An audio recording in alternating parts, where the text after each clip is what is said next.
हुए हाथों को उठाएं, बात करें परमेश्वर से। प्रभु यीशु मसीह, आज जितना वचन मैं सुनूं 100 गुना फलों को लेकर आऊं।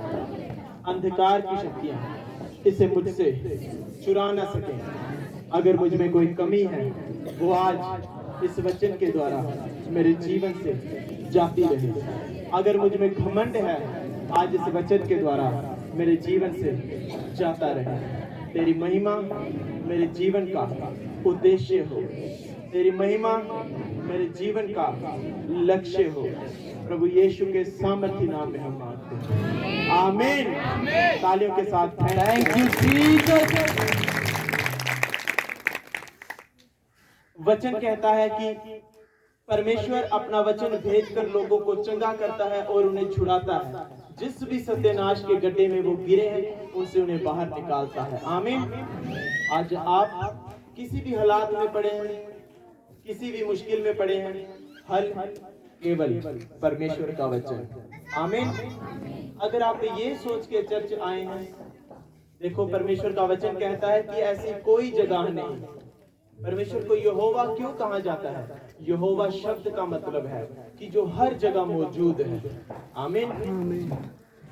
आप देखें, परमेश्वर जब स्वर्ग पर उठा लिए गए थे वो चेलों को दिखाई दिए।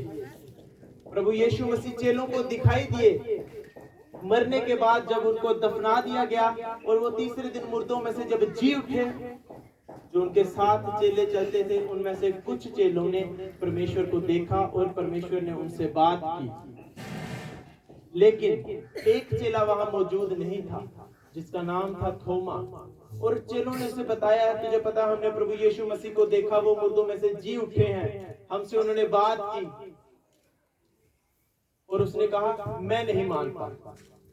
जो परमेश्वर के साथ चले, जो परमेश्वर के साथ रहे, जिनको परमेश्वर ने बताया भी था कि ऐसे ऐसे होगा, जब वो समय आ गया तो उसने कहा कि मैं नहीं मानता कि वो मुर्दों में से जी उठा है और उसने तुम्हारे साथ बात की। और कई दिन बीत गए। उससे पहले जब वो ये कह रहा था कि मैं नहीं मानता कि परमेश्वर ने आपसे बात की, मैं तब मानूं जो उसके हाथों में सुराख हो गए हैं कीलों के कारण, क्योंकि परमेश्वर को जब लटकाया गया उसके हाथों पैरों में कील जो थे वो लगाए गए थे। उसने कहा अगर ऐसा ही है, वो आया है, तो मैं तब मानूंगा जब तक मैं उसके हाथों की छेद में अपनी उंगली घुसा के ना देखूं। हो सकता है तुम लोगों ने किसी और को मसीह बना दिया हो, निशान तो रहेगा उसके हाथों में, कील घुसे थे तो वो सुराख तो होगा। मैं तब मानूंगा जब उसके सुराख में मैं अपनी उंगली डाल दूंगा। और चेले हैरान परेशान कि ये क्या बातें कर रहा है, हमारे साथ ही रहा, परमेश्वर ने इसे सब बताया भी था, लेकिन ये फिर भी अविश्वास कर रहा है, शक कर रहा है। और वहां पर उस वक्त मेन बात जो है वो प्रभु यीशु मसीह वहां मौजूद नहीं थे। हालेलुया। कई दिनों बाद वो फिर से जब चेले एक जगह इकट्ठे हुए थे तो परमेश्वर प्रभु यीशु मसीह वहां पर प्रकट हुए और सब लोग हैरान हो गए। और वो चेला भी वहां मौजूद था, वो चेला भी वहां मौजूद था। और परमेश्वर ने कुछ नहीं कहा, उसे पुकारा, थोमा ले अपनी उंगली मेरे इस छेद में डाल। और सोचो, परमेश्वर तो वहां थे ही नहीं, लेकिन उन्हें किसने बताया? क्या कोई मोबाइल फोन था उस वक्त, या किसी चेले ने फोन कर दिया परमेश्वर ऐसी ऐसी बात है, वो कह रहे हैं कि ये करना है? नो। इसका मतलब ये है आप जहां भी हो, कहीं भी हो, परमेश्वर आपको सुन भी रहा है और देख भी रहा है, आमीन। आप नहा रहे हैं, आप कहीं जा रहे हैं, कहीं से आ रहे हैं, अकेले हैं, भीड़ में हैं, लोगों के बीच में हैं, 10 लोगों के बीच में है, 1 लोगों के बीच में है, परमेश्वर आपको देख रहा है और सुन रहा है, आमीन। छुटकारा केवल यही नहीं है कि हम बीमार हैं और चंगे हो गए। छुटकारा केवल यही नहीं है कि हमें दुष्ट आत्माओं ने जकड़ा हुआ था और हम दुष्ट आत्मा से आजाद हो गए। हालेलुया। आंखों को बंद करते हुए हाथों को उठाएंगे सब जन, अंगीकार करें, परमेश्वर आज ये वचन मेरे जीवन को, मेरे हालात को बदले। ऊंची आवाज में सज्जन बोले हालेलुया। आज का वचन मेरे लिए हो। हे परमेश्वर, आज के वचन के द्वारा मैं और मेरा परिवार बचाया जाए। हे परमेश्वर, आज मैं जितना वचन सुनूं वो वचन मेरे उद्धार का, मेरे परिवार के उद्धार का एक बड़ा कारण बने। यीशु के सामर्थी नाम में हम मांगते हैं। आमीन, आमीन, आमीन। तो यहाँ पर हमने क्या, इतनी सी बात में सबसे पहले मैं अभी आपको यही बता रहा हूँ कि छुटकारा केवल ये नहीं, मत आप में से ये सोचे कि मैं दुष्ट आत्माओं से जकड़ा हुआ था और अब मुझे खेल नहीं आ रही, अब मैं उधर उधर नहीं भागता तो मैं छूट गया। छुटकारा ये भी चाहिए, लेकिन मेन छुटकारा क्या चाहिए? कई ऐसे बंधन हमारे जीवनों में हैं, हमारे परिवार में, हमारी डेली लाइफ में है, हमारे रोज की जिंदगी में है। हम वो बंधनों को पाले जा रहे हैं, जिस कारण एक बड़ी गवाही, एक बड़ा छुटकारा जो परमेश्वर चाहता है देना, वो हमारे जीवनों में नहीं आ रहा। हालेलुया। ये आप सोचो, सबसे पहले छुटकारे का एक कारण मैं कहता हूं, अगर आपके जीवन में, अगर आप बाइबल पढ़ते हैं, वचन पढ़ते हैं, ये बात अगर आपके दिमाग में फिट हो गई, इसे दिमाग में फिट कर लो कि परमेश्वर मुझे देख रहा और सुन रहा है। चाहे आप, जरूरी नहीं आप चर्च में आए हैं तो आज आपको परमेश्वर देख रहा है, आप होठों को खोल के हुए आराधना कर रहे हैं तो परमेश्वर आपको देख रहा है। नो, वो हर समय, बाइबल कहती है कि परमेश्वर ना तो सोता है ना ऊँघता है, उसकी निगाहें हमेशा धर्मियों की ओर लगे रहते हैं, उसके कान हमेशा उसके लोगों की दुहाई की ओर लगे रहते हैं। आमीन। आप घर में अकेले बैठे हैं, परमेश्वर आपको देख रहा है। आप क्या बात कर रहे हैं, परमेश्वर आपको सुन रहा है। छुटकारे का सबसे मेन और पहला नियम ये होना चाहिए, अगर आपने ठाना है, आम नहीं, अगर आपने सिर्फ आम तरीके से ये सोचा है कि मैं दुष्ट आत्माओं से आजाद हूं, तो परमेश्वर के दास प्रार्थना करेंगे, आप उससे छूट जाएंगे।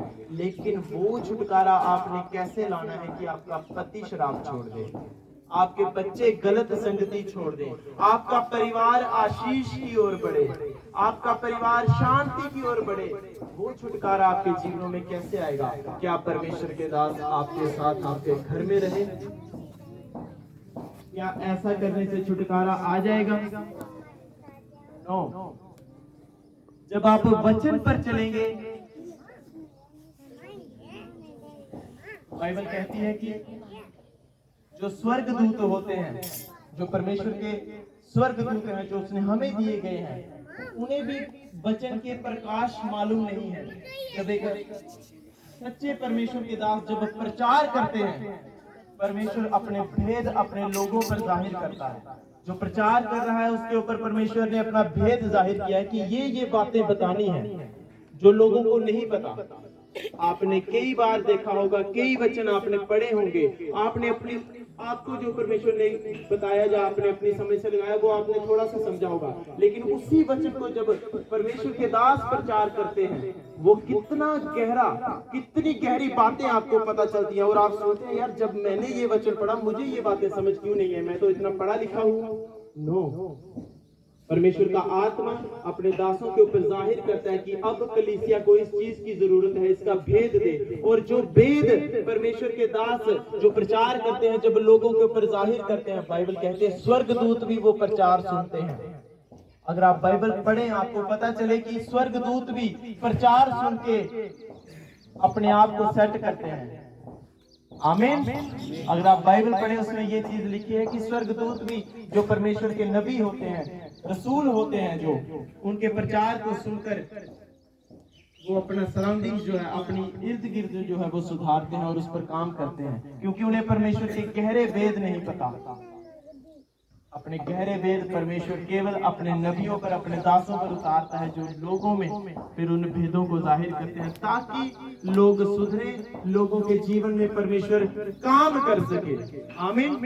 परमेश्वर चाहता है काम करना, कई लोग चाहते हैं आपके घर के अंदर आना, लेकिन आपके घरों में अभी भी गंदगी पड़ी हुई है। आपने झाड़ू तक नहीं लगाया, आपके बिस्तरे जो हैं वो बिखरे पड़े हैं, बर्तन वहां आगे गिरे पड़े हैं, बदबू आपके घरों में आ रही है।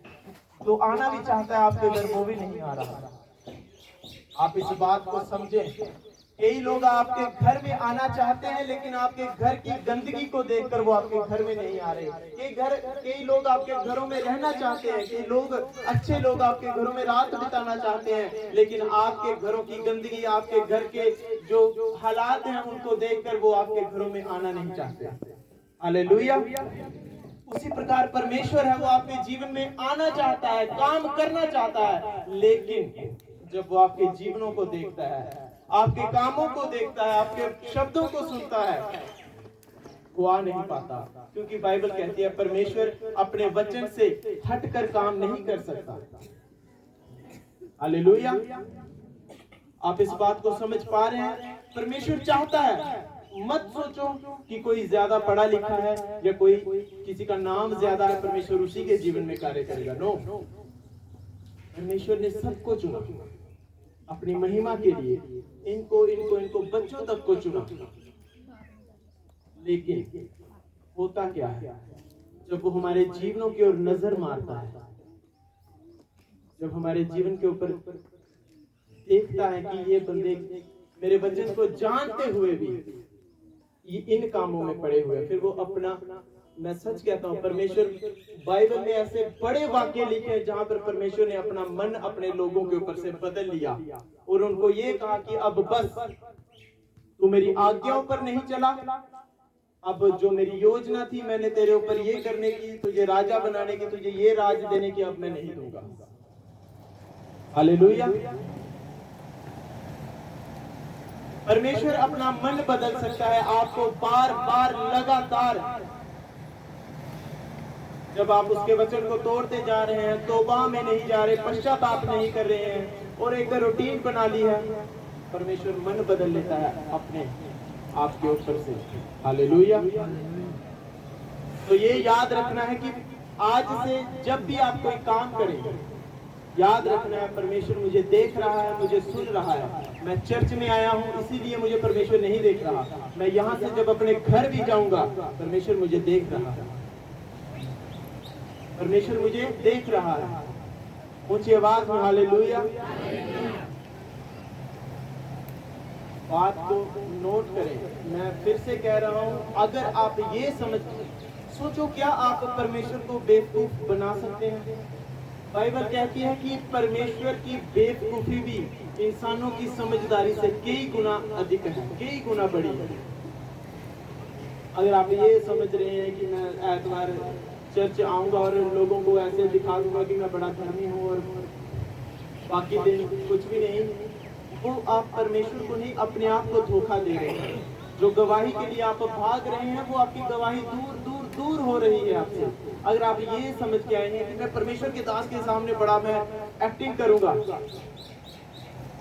झूठी गवाही मैं दे दूंगा, तो आप अपने आप को बेवकूफ बना रहे हैं। आपका अंदर मन जानता है कि मैं क्या कर रहा हूं, मैं ये ढोंग कर रहा हूं, और परमेश्वर के साथ ढोंग नहीं चलता। माना परमेश्वर के दास आपसे बड़ा प्रेम करते हैं, उन्होंने आपकी उस बात को नजरअंदाज कर दिया कि आपने झूठ बोला या ये किया वो किया, पता उनको भी चल जाता है, लेकिन वो फिर भी प्रार्थना में है कि लोग बचाए जाए, सुधरे जाए। आमीन। इस बात को ध्यान में रखें, परमेश्वर आपको देख रहा है, सुन रहा है। यहोवा शब्द का मतलब है पर जो हर जगह मौजूद है। परमेश्वर हर जगह मौजूद है। आपके घर की नुक्कड़ में भी वो घुसा हुआ है। आप अकेले में हैं तब भी परमेश्वर आपके साथ है। आप किसी से फोन पे बात कर रहे हैं, परमेश्वर आपको सुन रहा है। आप अपने परिवार के सामने बड़े शरीफ होके बैठ जाएंगे, अपने लोगों के बीच में बैठ के बड़े शरीफ होके बैठ जाएंगे कि मुंह तक मैं नहीं खोलता, और जब आप अपने दोस्तों के बीच बाहर हैं, गालियां आप बक रहे हैं, परमेश्वर आपको सुन रहा है। और वो चीज के कारण आपके जीवनों में फिर रुकावटें पैदा होती हैं। जब आप कोई भी काम परमेश्वर के वचन के विरुद्ध करते हैं, वो आपके जीवनों में आप फिर क्या कर रहे हो, एक रुकावट पैदा कर रहे हो, खामखा की रुकावट।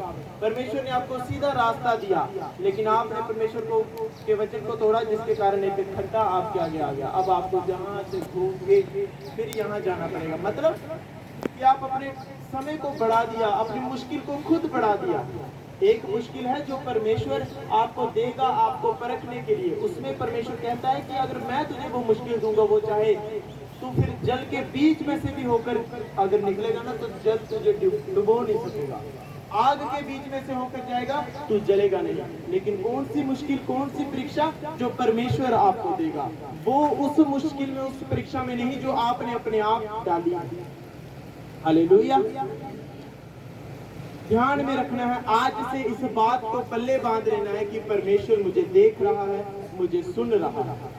आज मैं अकेला हूँ, परमेश्वर मुझे देख रहा है, सुन रहा है। मैं चर्च के बीच में मौजूद हूँ, परमेश्वर मुझे देख रहा है, सुन रहा है। मैं चोरी से सिगरेट पी रहा हूँ, परमेश्वर मुझे देख रहा है। मैं किसी की चुगली कर रहा हूँ, परमेश्वर मेरी आवाज सुन रहा है। और बाइबल कहती है जो कुछ तू बोएगा तुझे दबा दबा कर, नाप नाप कर वो वापस दिया जाएगा। आज आपके पास पावर है कि लोग चलो आपकी सुन रहे हैं, आप कहीं पे भी जा रहे हैं और आप किसी के घर में गए और किसी के खिलाफ भड़का दिया, चुगली लगा दी और उनके घर में लड़ाई पड़ गई।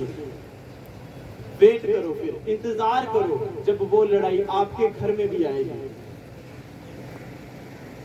फिर वो लड़ाई, वो आग आपको भी सेकना पड़ेगी। याद रखना है, परमेश्वर मुझे देख रहा है, मुझे सुन रहा है। मैं उसकी हुजूरी में कैसे खड़ा हूँ, मैं उसकी हुजूरी में क्या काम करता हूँ। क्या मुझ में कोई घमंड तो नहीं, क्या मुझे कोई ड्यूटी मिल गई है, मुझे कोई घमंड तो नहीं आ गया। अगर आप में घमंड आ गया है, परमेश्वर उसी वक्त, बाइबल कहता है, घमंड से भरी हुई आंखें निजी कर दी जाएंगी, चाहे वो किसी के बीच में क्यों ना हो। हालेलुया। छुटकारे का पहला यही नियम है कि अपने आप को, अपने जीवन में ये नियम बनाना है कि परमेश्वर मुझे देख रहा है, मुझे सुन रहा है। कई ऐसे गलत काम आपके जीवनों में जो होंगे, जब आप इस नियम को अपना लेंगे, आप करना छोड़ देंगे। आमीन। परमेश्वर मुझे देख रहा और सुन रहा है। आप यहाँ से घर जा रहे हैं, घर से यहाँ आ रहे हैं, कई लोग हैं, बड़े सारे लोग हैं। यहाँ की मैं बात नहीं करता, लेकिन अदर चर्चिस में, अदर जगहों पर देखा मैंने, लोग घर से निकले उस जगह जाने के लिए, चर्च जाने के लिए, और रास्ते में अपनी गर्लफ्रेंड के साथ वो मिलकर भी आए और चर्च आ गए, अपने बॉयफ्रेंड के साथ मिलकर आए और चर्च आ गए, और यहाँ से गए, फिर से उनके साथ गए और वापस आ गए। अपने आप को धोखा और परमेश्वर के साथ धोखा। परमेश्वर फिर आशीषों में रुकावटें लाता है, और ये सोचते हैं कि मैं इधर से निकल गया, लोगों के बीच में मैं बड़ा पवित्र होकर निकल गया, और आगे जाके सोचो, परमेश्वर जो कहता है, मेरी आंखें धर्मियों की ओर लगी रहती हैं। और जब वो ऐसी चीजें देखता है तो वो शोकित तो होता है, और रुकावटें आती हैं। जरूरी नहीं उसके जीवन में आएंगे, उसके परिवार के किसी जीवन में रुकावट आ सकती है, कोई बीमारी पैदा हो सकती है। मैं ये इसलिए बता रहा हूँ कि आप इस पर डिपेंड ना रहें कि मैं चर्च आया हूँ, मुझ पर प्रार्थना ही होगी तो मैं ठीक हो जाऊंगा। कुछ छुटकारे, कुछ बरकतें, कुछ नहीं, मैक्सिमम चीजें आपके वचन मानने से होगी। आपको इस वचन पर चलने से, मैं कहता हूँ, आपने शायद प्रार्थना की हो कि प्रभु मुझे ये चीज से छुड़ा, ये चीज से बचा, मेरे इस चीज को छुड़ा। ये उसी चीज के लिए परमेश्वर ने आज आपको वचन दिया है। आमीन।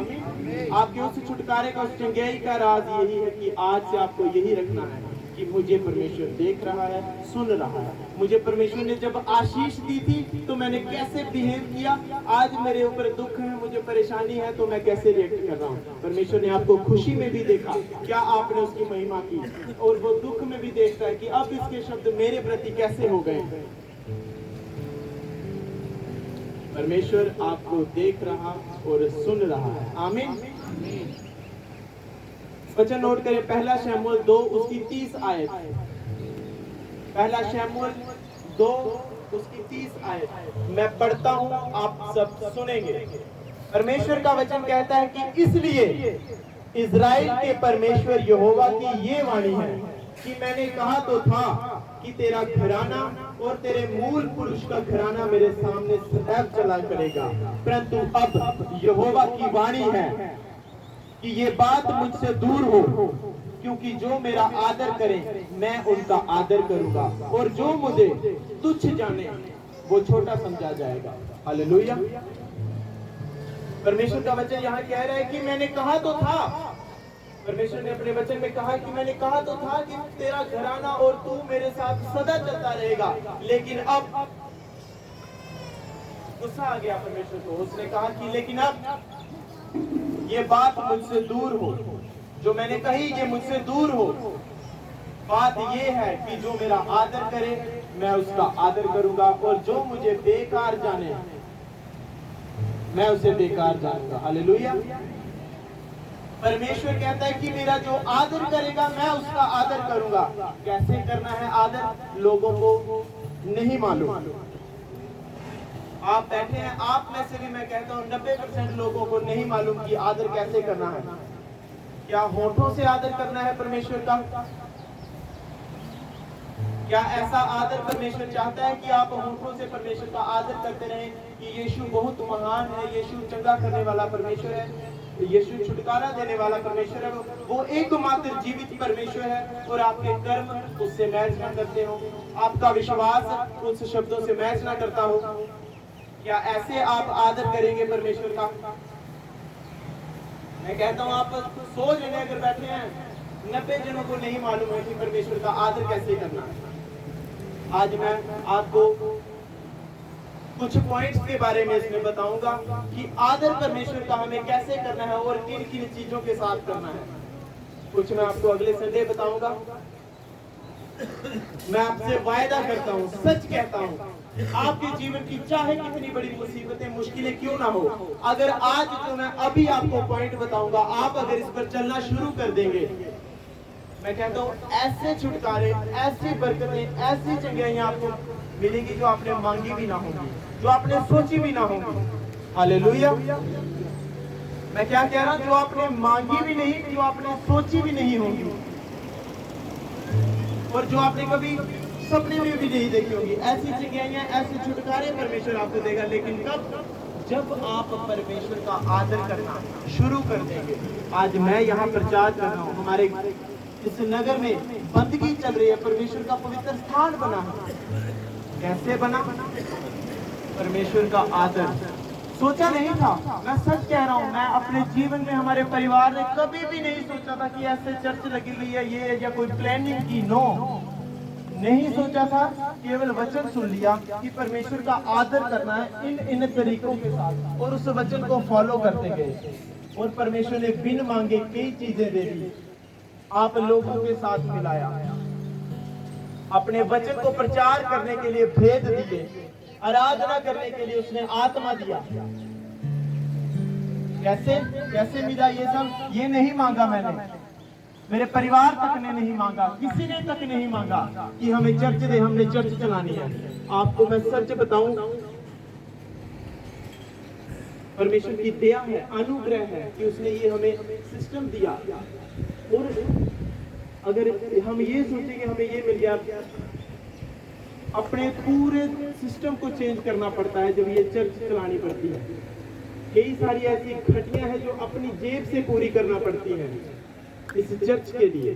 परमेश्वर ने दिया, केवल वचन फॉलो कर दिया, हालात कैसे भी आए, दुख कैसे चल रहे हैं, परमेश्वर की महिमा लेकिन नंबर 1 पे है, क्योंकि हमने वचन सुना और उसे समझा और उसके अनुसार कार्य करना शुरू किया कि परमेश्वर का आदर करना है, प्रथम स्थान परमेश्वर को देना है, उसको आदर देना है। वो बिन मांगी चीजें आपको देगा, वो ऐसी आशीषें आपको देगा जो आपने चाही नहीं, ऐसे काम आपके करेगा जहां तक आपको पहुंचने की जरूरत नहीं, और आपके काम जो है वो हो जाएंगे। Hallelujah, hallelujah. ऐसी चंगाइयां आपको दे देगा। आपको एक रोग पता है आपके जीवन का, आपको पता चला कि मेरे सर में दर्द हो रहा है। सोचो, अगर आप कई रोग होते हैं, टेस्ट करवाने जाते हैं और 10 बीमारियां और निकल के आ जाती हैं। मैं कहता हूँ आप परमेश्वर का आदर जब करना शुरू कर देंगे, वो बीमारियां जो गुप्त होके भी बैठी हैं, वो गुप्त होके ही मिट जाएंगी, आपको पता तक नहीं चलेगा। आमीन। वो दुख, वो दुश्मन वो लोग जो आपके विरोध में बातें कर रहे हैं, आपके विरोध में षड्यंत्र रच रहे होंगे कि इसको ऐसे जो है तबाह किया जाएगा, इसको ऐसे मजा दिखाया जाए। बाइबल कहती है तू मेरा आदर करना शुरू कर, मैं तेरा ऐसा आदर करूंगा। जो तेरे विरोधी हैं, तेरे दुश्मन हैं, तेरे सामने से एक रास्ते से आएंगे, लेकिन जब भागेंगे 7 रास्तों से भागेंगे, इधर उधर भाग जाएंगे। आमीन। लेकिन कब? जब आप परमेश्वर का आदर करना शुरू कर देंगे। मैं कह रहा हूँ लोगों को नहीं मालूम कि आदर कैसे करना है परमेश्वर का। मैं बताता हूँ आज आपको कि परमेश्वर का आदर कैसे करना है, जिसके कारण आपको बिन मांगी आशीषें मिल जाए, बिन चाही बरकतें मिल जाए। लेकिन अगर ऐसा आदर आप करना शुरू करोगे तो आमीन। वो छुटकारे जो आपको दुष्ट आत्माओं से चाहिए, मैं कहता हूँ दुष्ट आत्माएं आपके पास तक नहीं पटक सकती अगर आप ऐसा आदर करना शुरू करोगे। मैं नहीं जानता आपने पहले ये वर्ड सुने होंगे या नहीं, लेकिन जो आज मैं आपको बताने जा रहा हूँ आपके बड़े लेवल के छुटकारे का कारण बनने जा रहे हैं। आमीन। परमेश्वर का वचन यहाँ कह रहा है कि अब ये बात मुझसे दूर हो, जो मेरा आदर करेगा मैं उसका आदर करूंगा, और जो मुझे बेकार जाने मैं उसे बेकार जानूंगा। कैसे करना है आदर? सबसे पहला आदर हमें करना है लोगों के बीच में, पब्लिक के बीच में। आमीन। बाइबल कहती है केवल होठों का आदर नहीं, बाइबल ये कहती है अपने लोगों के बारे में, ये लोग केवल होठों से मेरा आदर करते हैं लेकिन इनके दिल मुझसे कोसों दूर हैं, कई दूर हैं। आप लोगों कह रहे हैं यीशु बड़ा चंगा है, यीशु बहुत महान है, और आपके दिल कोसों दूर हैं। आप घर में घुस के शराब भी पी रहे हैं, नशा भी कर रहे हैं, वो चीजें कर रहे हैं जो परमेश्वर इजाजत नहीं दे रहा। क्या ये आदर है? आपको मैं कुछ कह दूं कि आप यहाँ पर खड़े रहना और मैं अंदर चले गया और आप बाहर घूमने चले गए, क्या ये आदर है? परमेश्वर ने आपको वचन दिए मानने के लिए। बाइबल कहती है आप होठों से नहीं, अपने कर्मों से, अपने विश्वास से आदर दिखाएंगे। पहला आदर करना है लोगों के बीच में। कैसे करना है लोगों के बीच में पहला आदर? जब आपके घरों में पहला आदर, जब आपके घरों में ऐसे मौके हैं, खुशी के मौके हैं, शादी है, कोई फंक्शन है, कोई बर्थडे है, कोई पार्टी है, या किसी भी प्रकार का कोई फंक्शन है, आदर पहल किसको देनी है? परमेश्वर को देनी है। परमेश्वर का वहां आदर करना है लोगों के बीच में। आपको मौका मिला, सोचो अगर आज आपको कह दिया जाए चर्च से कि जाओ आपने इस नगर में जाके सुसमाचार सुनाना है, जाके उस गांव में चले जाओ। आप में से कई लोग बड़ा कहें कि मुझे मौका दो, मुझे सेवा में लगाओ, मैं सुसमाचार प्रचार करूं परमेश्वर का। सोचो आप किसी के 10 घरों में गए और 10 घरों ने आपके लिए दरवाजा नहीं खोला, क्या आपने सुसमाचार प्रचार किया? नो, आप करना चाहते थे लेकिन हुआ नहीं। परमेश्वर आपको मौके देता है सुसमाचार करने के लिए, उसकी महिमा करने के लिए, उसके नाम को बढ़ाने के लिए। आपके घरों में, जब आपके घरों में खुशी के माहौल आते हैं, शादियां आई, फंक्शन आए, बर्थडे पार्टी आई, किसी भी तरीके का फंक्शन आया, बाइबल कहती है सबसे अच्छा मौका है पब्लिक में आदर करने का। उस समय पर मेरा आदर कर। लेकिन होता क्या है उन फंक्शंस में? डीजे पे गाने लगे हैं और ही संसार के गाने लगे हुए हैं। क्या वहां परमेश्वर की महिमा हुई? वहां पर तो शैतान की महिमा हुई, वहां पर तो दारू चल रही है।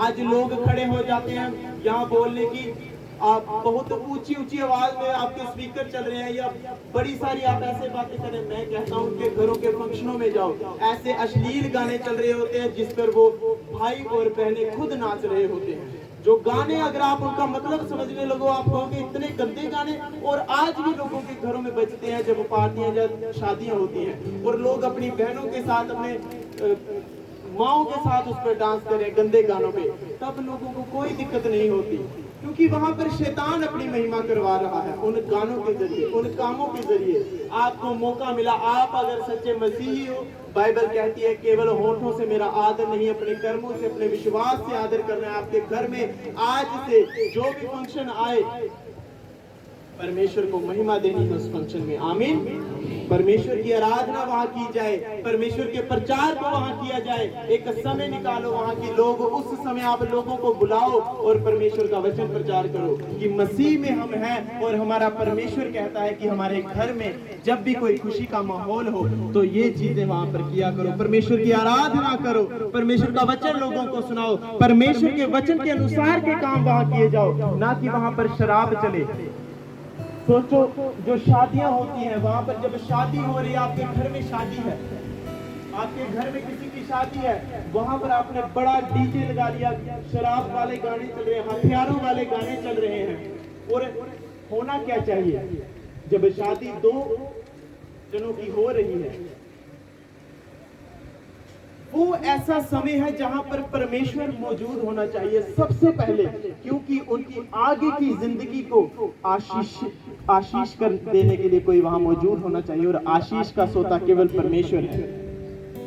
आप लोग वहां गए, आप परमेश्वर के लोग हैं, आप बोले हमारा क्या काम, मसीही का क्या काम होना चाहिए? अगर किसी की शादी है, उस जोड़े को ब्लेस करो, उस परिवार को ब्लेस करो। परमेश्वर, ये बच्चे आज से तेरी जो तेरा नियम है कि आदम के लिए हवा बनाएगी, आज से ये उस बंधन में बंधने जा रहे हैं, पति पत्नी के बंधन में आज से ये बंधने जा रहे हैं। परमेश्वर, इनकी आगे की जिंदगी जो है वो आशीषित कर, इनके जीवनों में जो रुकावटें, जो दुख के पड़ाव हैं वो खत्म हो, इनकी आने वाली संतानें जो हो वो आशीष का कारण बने और तेरे नाम की महिमा करने वाले बने, तेरे प्रचार करने वाले बने, तेरे आराधना करने वाले बने, तेरे नाम को ऊंचा करने वाले बने। ये आशीषें सोचो परमेश्वर उनको देना चाहता है। और जब वहां पर ऐसे गंदे गाने चल रहे हो, शराब चल रही हो, बेतहाशा गालियां चल रही हो, सोचो क्या वहां पर परमेश्वर मौजूद होगा?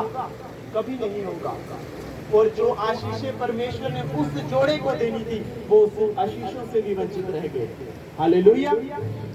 क्या आप समझ पा रहे हैं इस बात को? आज से आपके घर में चाहे खुशी के माहौल पर जो भी फंक्शन आया, आपके बच्चे का जन्मदिन आया, परमेश्वर ने आपको वो बच्चा दिया है, होना ये चाहिए उस जन्मदिन पर आप लोगों को बुलाओ और परमेश्वर की संगति वहां रखो, जहां पर परमेश्वर की आराधना हो, परमेश्वर के दास आपके घरों में आए, आपके घर के लिए प्रार्थना करें, आपके उस बच्चे के लिए प्रार्थना करें कि ये बच्चा फूले फड़े, नशे से परे रहे, गंदी संगति से परे रहे, परमेश्वर के कामों में लगे, इसके कारोबार ब्लेस हो, इसकी पढ़ाई अच्छी चले।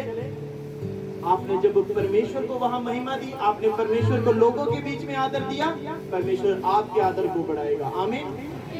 सबसे पहला आदर पब्लिक में करना है, ये तो आ गया खुशी का माहौल। दूसरा, जब आपके घरों में किसी की डेथ हो जाए या कोई परमेश्वर के पास चला गया, अगर आप सच्चे मसीही होंगे, वचन को जानने वाले होंगे, चलो आप अगर थोड़ी देर भी हुआ आपको मसीह में आते हुए, आपका पहला फर्ज ये होना चाहिए, आप फिर ये नहीं कहेंगे कि जहां मर्जी जला दो, जहां मर्जी दफना दो, आप बल्कि अगर सच्चे मसीही हैं, आप ये कहेंगे कि भाई साहब, जैसा परमेश्वर का वचन कहता है उसी रीति के साथ ये अंतिम चीजें होनी चाहिए। और कई लोग जब समझो किसी की डेथ हो गई, वो परमेश्वर को कोसते हैं, और रब्बा ये क्या करीता, तू देखिए चैन पैया मेरे बंदे की ले तो चलिया। क्या आपने ये शब्द कह के परमेश्वर को महिमा दी या उसकी बेइज्जती की? बाइबल कहती है जो बना है वो टूटेगा। बाइबल कहती है जो बना है वो टूटेगा। जो शरीर जिसमें सांसें दी गई हैं, वो एक दिन उस शरीर, वो आत्मा उस शरीर को छोड़कर जाएगी। अगर आप वचन के जानकार हो तो बाइबल कहती है मृत्यु तो होगी, लेकिन जो मसीह में है उनकी मृत्यु सदा की नहीं है, वो परमेश्वर के साथ संगति में होंगे। आमीन। दूसरा आदर करना है, जब आपके घरों में किसी की डेथ हो जाए, कोई परमेश्वर के पास चला गया, उन समयों पर परमेश्वर की महिमा कर ली, ना कि अपनी भावनाओं में आप ऐसे बह जाएं कि आपको मसीह भूल जाए। ऐसे ऐसे मौके बाइबल में आए गए हैं कि जहाँ परमेश्वर ने लोगों को बहुत आशीषित किया और उन्होंने परमेश्वर की महिमा की, और बाद में उसे परमेश्वर ने जब ऐसी उनकी परीक्षा ली, जब दुख के समय आए तब भी उन्होंने परमेश्वर की महिमा की। और जब उन्होंने दुखों में, ऐसे हालातों में परमेश्वर की महिमा की, बाइबल कहती है उन्होंने फिर परमेश्वर ने उन्हें कई गुना और ऊंचा किया। बाइबल कहती है जो लोगों में मेरा आदर करेगा उसका मैं भी आदर करूंगा। सोचो आज एक राष्ट्रपति, देश का राष्ट्रपति जब किसी खिलाड़ी को, किसी अभिनेता को कोई पुरस्कार देता है, इनाम देता है, उसका आदर होता है, लोग उसके, मीडिया वाले उसके घरों के चक्कर लगाते रहते हैं, कई गुना पैसा उसे दिया जाता है। सोचो, बाइबल कहती है जो राजाओं का राजा है, प्रभुओं का प्रभु है, जब वो आपका आदर करेगा तो वो आदर किस लेवल का होगा। हालेलुया। आज आप देखो, नजर घुमाकर परमेश्वर के कितने महान दास हैं, कितने कितने महान दास हैं, और परमेश्वर कैसा आदर उनका कर रहा है। उनकी एक आवाज पे करोड़ों लोग इकट्ठे हैं। परमेश्वर समय देता है, बढ़ाता है। अगर आज ही कोई आप में से किसी को उठाकर वो बड़ा कर दे और उसको करोड़ लोग दे दे, और वो तो घमंड में मर जाएगा। लेकिन परमेश्वर टेस्ट करता रहता है, पहले आपको 10 लोग देगा जो आपकी बात सुने, 20 देगा, 30 देगा, आपको फिर वो बढ़ाता है। आपका आदर आज 10 लोगों में है, आप परमेश्वर के साथ और बेहतरी से चले 20 लोगों में, और बेहतरी से चले 30 लोगों में, वो बढ़ाता है, आपके आदर को ऊंचा करता रहता है। आमीन। आप समझ रहे हैं इस बात को। आपके घरों में जब दुख के समय है, जब किसी की डेथ हो जाए, मत ऐसी चीजें करें जिससे परमेश्वर के काम जो है वो आपके जीवनों में कम हो जाए। परमेश्वर हर वक्त देखता है। आज आपको एक व्यक्ति ने आपके दुख पड़ने पर 10,000 दे दिए, कल को बेचारे के पास, उसके पास पैसे नहीं, तो क्या आप उसको गालियां देने लगेंगे या उसके रास्तों से पीछे हट जाएंगे? उसके साथ बने रहना, क्योंकि जीवन यहीं पर खत्म नहीं हो गया। आगे आपके बच्चे हैं, आपका खुद का जीवन है, आपका परिवार है।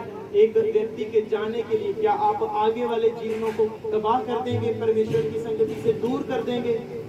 अगर आपने ये जान लिया है कि प्रभु यीशु मसीह जिंदा खुदा है, आपको ऐसा कभी नहीं करे। मैं कहता हूँ 1000 लोग आपके खिलाफ हो जाए, रिश्तेदार नाराज हो जाए, परमेश्वर के अगर वचन को आप मानने वाले हैं, आप पहल देंगे परमेश्वर को। आपको नहीं पता क्या करना है, आप कहेंगे यार रुको, हमारे पास्टर साहब आएंगे, हमारे जो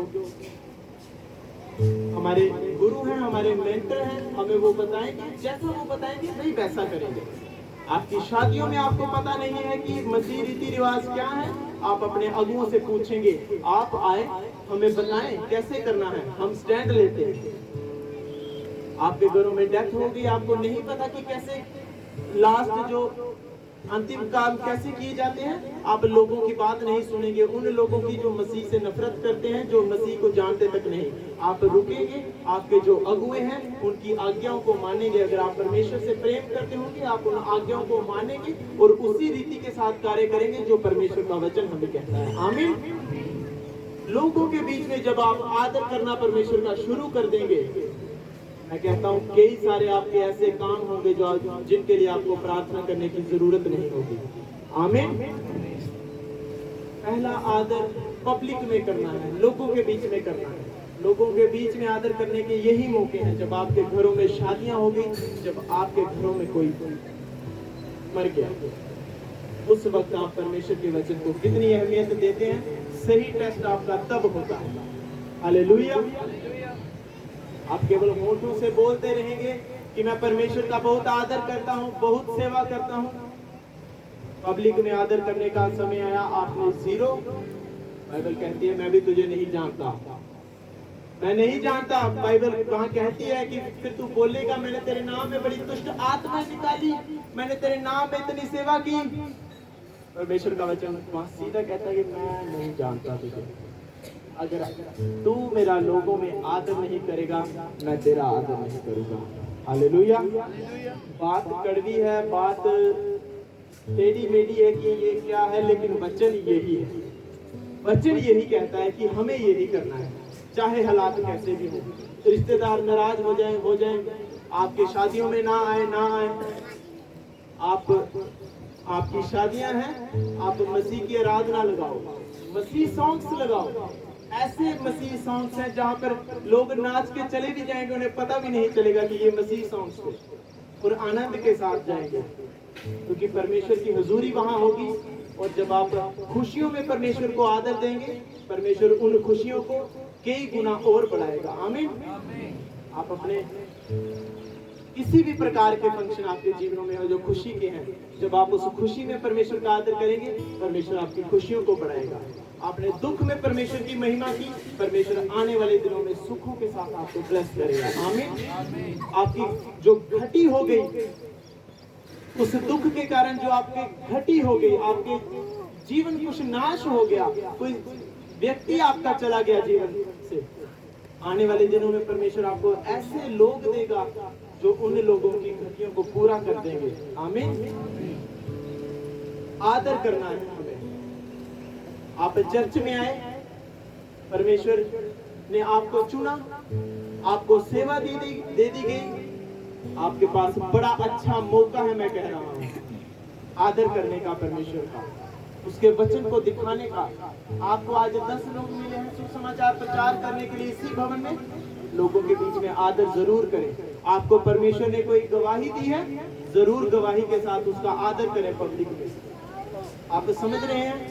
आपको परमेश्वर ने गवाही दी है, आप चर्च में जरूर गवाही दें उसको, लोगों के बीच में आदर करें। मत ये सोचें कि आने वाली गवाही दूंगा। नो, आपको गवाही मिल गई, आदर करना है परमेश्वर का, गवाही को बताना है लोगों को कि मेरे जीवन में परमेश्वर ने क्या क्या काम किए। हालेलुया। पहला, आदर लोगों के बीच में। आप नोट करें, सबसे पहला आदर परमेश्वर का कैसे करना है? लोगों के बीच में आदर करना है परमेश्वर का। चाहे कैसे भी हालात हैं, आप अकेले खड़े हैं, आपको कोई बुला रहा है अन्य जाति के लंगर के लिए, आओ, परमेश्वर को आदर देना है। मैं नहीं जा सकता, चाहे आपके घर में उस दिन खाना भी ना बना हो, आप नहीं जा सकते। आपने आदर खो दिया परमेश्वर का जब आप उनके साथ बैठ गए संगतियों में।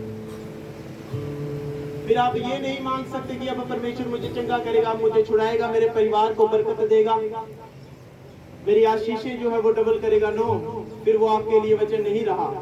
जब आपने परमेश्वर का वचन तोड़ दिया, वो वचन आपके लिए नहीं रहा। जब आपने लोगों के बीच में परमेश्वर का आदर नहीं किया, सोचो 10 लोग खड़े हैं शराब पीने वाले, आप भी किसी जमाने में पिया करते थे, अब आप मसीही हैं, आपको वो 10 लोग बुला रहे हैं कि आ शराब पी ले हमारे साथ। मौका है परमेश्वर की गवाही देने का, मौका मिल गया आपको परमेश्वर का आदर करने का कि नो, मैं शराब नहीं पी सकता, अब मैं परमेश्वर प्रभु यीशु मसीह को मानता हूँ, उसके वचन को सुनता हूँ और उस पर ही चलता हूँ। मुझे परमेश्वर का वचन इजाजत नहीं देता कि मैं शराब पीऊं। आपको गवाही करने का मौका मिल गया और परमेश्वर के नाम को ऊंचा करने का मौका मिल गया। कभी मत गवाना। अगर ऐसा काम, बड़े होंगे आपके साथ ऐसी चीजें, आपको मौके मिलेंगे आपकी काबिलियत के हिसाब से, जहां पर आप परमेश्वर की महिमा कर सकेंगे लोगों के बीच में। और कभी मत डरना, कभी मत घबराना, बल्कि परमेश्वर के नाम को ऊंचा करना, उसका आदर करना। अपने घरों के फंक्शंस में भी, जहां पर खुशियां हैं, आपके घरों में कोई चले गया, परमेश्वर का वचन क्या कहता है कि अब मुझे कैसे चलना है। अब मेरे घर में किसी की डेथ हो गई, क्योंकि परमेश्वर का वचन कहता है जो बना है वो टूटेगा। लेकिन अब मुझे इन अंतिम दिनों में क्या काम करने हैं, मैं वैसे ही करूंगा, चाहे उस दुख भरे माहौल में कोई आपका संगी साथी हो या ना हो। अगर आपने परमेश्वर को पहल दी है, परमेश्वर आपके साथ है। आमीन, आमीन। लेकिन याद रखना, पहला आदर होठों से नहीं, अपने कर्मों से। आप चर्च में आए हैं, केवल यहाँ आना परमेश्वर का आदर नहीं दिखाता। उसकी आराधनाओं के लिए आप अपने गलों को खोल रहे हैं, होठों को खोल रहे हैं, हाथों के साथ आप तालियां बजा रहे हैं, उसका आदर कर रहे हैं। आपको मौका मिला, आदर करो। परमेश्वर के भवनों में आप आए हो, सेवा के जरिए उसका आदर करो। और ये सोच के मत सेवा करो कि मुझे कोई रिजल्ट, मुझे कोई इनाम मिलेगा। नो, बाइबल कहती है ऐसी सेवा करो कि जो सेवा देखकर यहाँ के लोग नहीं बल्कि वो स्वर्गीय पिता खुश हो और तुम्हें फिर प्रतिफल दे। मैंने देखे ऐसे ऐसे लोग जो सेवा में, जिन्होंने अपने परिवार के लिए, परिवार को समय नहीं दिया, सेवा के लिए उन्होंने अपने फाइनेंस तक को नष्ट होने दिया, सेवा के लिए उन्होंने बारिशों के हालातों में भी सेवा की, और परमेश्वर ने आशीषित किया उनको, उनके बच्चों के रूप में, उनकी सेहत के रूप में, उनकी आत्मिक जिंदगी की बढ़ोतरी के लिए। हालेलुया। आप सेवा कर रहे हैं, मत सोचें आपको शारीरिक ब्लेसिंग मिलेगी। आप परमेश्वर के भवनों के काम कर रहे हैं, मत सोचें आपको शरीर ही आपका केवल विकसित होगा। नो, आपका शरीर तो चंगा होगा, भला चंगा होगा। एक चीज जो अंदर ही अंदर हो रही है, वो आपकी आत्मा की उन्नति भी हो रही है। मैं परमेश्वर के भवनों में जब हम सेवा करने शुरू हुए,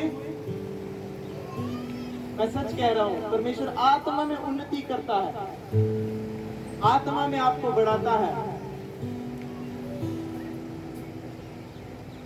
मैं सेवा करता था, अभी भी करते हैं, जो उस समय सेवा थी, लगातार कर रहे थे।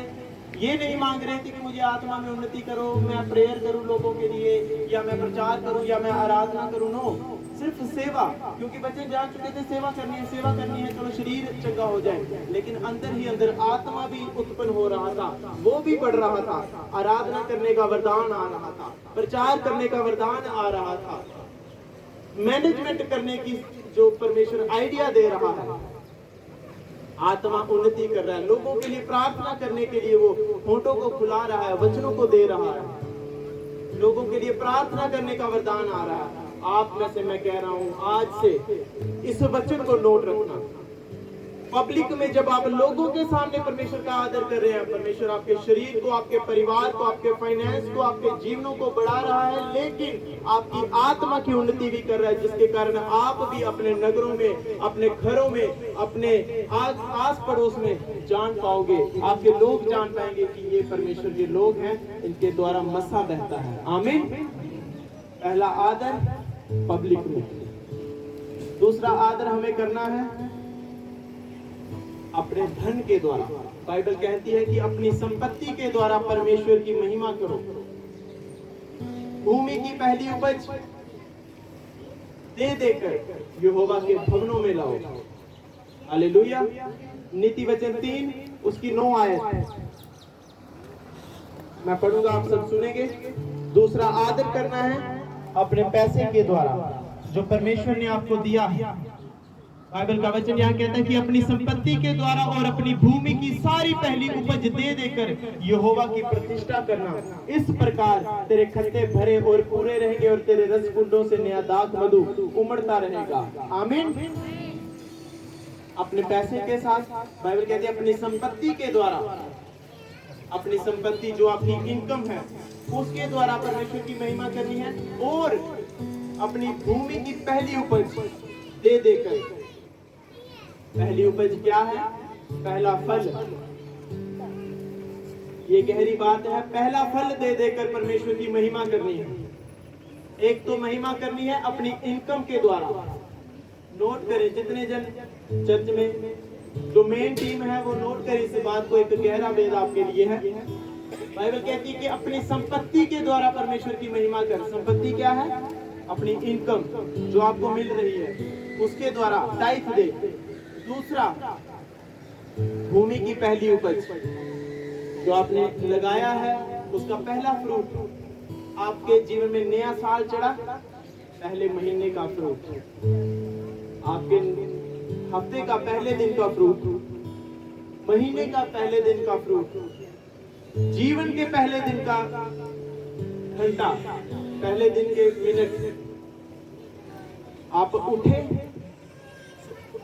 इसको समझना ध्यान से। बाइबल कहते हैं भूमि की पहली उपज दे देकर यहोवा की प्रतिष्ठा करना, कि अपने जीवन का पहला फल, कि अपने जीवन का पहला फल दे देकर परमेश्वर की महिमा कर। जीवन का पहला फल क्या है? आप सोए थे, आप उठे, पहला काम, पहला फल परमेश्वर को महिमा दो। होठों से उसकी प्रार्थना में, परमेश्वर तेरा धन्यवाद, आज का दिन दिखाया, आज की सांसें जो तुमने दी, ये पहला फल। हालेलुया। अपनी संपत्ति के द्वारा और अपने भूमि की पहली उपज के द्वारा बाइबल कहती है परमेश्वर की प्रतिष्ठा कर। ऐसा करने से तेरे खत्ते भरपूर रहेंगे, कि तेरे खाते भरे रहेंगे, तेरे रसोई तेरी भरी रहेगी, तेरे रसकुंडों से निर्दाख मधु उमड़ता रहेगा जब तू परमेश्वर की महिमा करेगा अपनी संपत्ति के द्वारा। हालेलुया। तो अपनी संपत्ति के द्वारा भी महिमा करनी है, और पहला आदर करना है पब्लिक में, दूसरा आदर अपनी इनकम के साथ जो परमेश्वर ने आपको कमाई दी, अपने दशमांशों को, अपने बीजों को बो बोकर, और तीसरे प्रकार का आदर मैं आपको अगले संडे बताऊंगा। आमीन आमीन। हाथों को उठाएं अपनी ऑफरिंग्स के साथ जो आप परमेश्वर के भवनों में आज भेंट देने जा रहे हैं।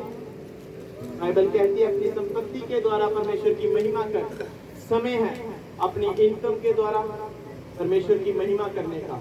बाइबल कहती है कि जो खुशी के साथ परमेश्वर के घरों में बीजों को बोते हैं, परमेश्वर कई गुना आशीषों के साथ उन्हें ब्लेस करता है। बाइबल कहती है जो अपने मन में आप जैसा ठाने वैसा बीज बोए, तो बीज बोता है परमेश्वर से 30, 60, 100 गुना करके वापस देता है। बीज बोना है ताकि आप एक बड़ी फसल को काट सके। आमीन आमीन। अपनी आंखों को बंद करते हुए अपने बीजों को अपने हाथों में उठाएं। मैं प्रार्थना करता हूं परमेश्वर, वचन कहता है कि जो कोई भेंट देता है आप उसके रास्तों को खोलते हैं। आपने कहा कि सारे दशमांश मेरे भंडार में ले आओ, और ऐसा करके मुझे परखो, मैं तुम्हारे लिए आकाश के झरोखे देखो फिर खोलता हूं कि नहीं। मैं तुम्हारे ऊपर आशीषों की ऐसी बारिश करूंगा कि तू सदा लहलहाता रहेगा और सदा उस फसल को काटता रहेगा। परमेश्वर मैं प्रार्थना करता हूँ जितने दिन आज तेरे राज्यों में अपने बीजों को बो रहे हैं, अपने दशमांशों को बो रहे हैं, परमेश्वर जो घटियों में भी अपने बीजों को आज तेरे राज्य में बो रहे हैं, परमेश्वर इनके बीजों को तू छुए, पवित्र करे। जब ये बीज तेरे राज्य में तेरी सेवा के लिए लगाए जाए परमेश्वर, तब तू इन्हें याद करना, तू इन्हें याद करना परमेश्वर। इनके जीवनों से आज इस बीज के द्वारा हर प्रकार की घटियां, कमियां, कमजोरियां, फिजूल खर्चियां यीशु मसीह के सामर्थ्य नाम में नाश हो जाएं। परमेश्वर ये बीज इनका बोले, इनका बीज खुदावंद इनकी गवाही के साथ बोले। आने वाले दिनों में ये अपने बीजों को बोने के द्वारा अपने जीवनों में गवाहियों को काटें और तेरे भवनों में उस गवाही के साथ तेरी महिमा करें। प्रभु यीशु के सामर्थ्य नाम में हम मांगते हैं। आमीन। आमीन। आमीन।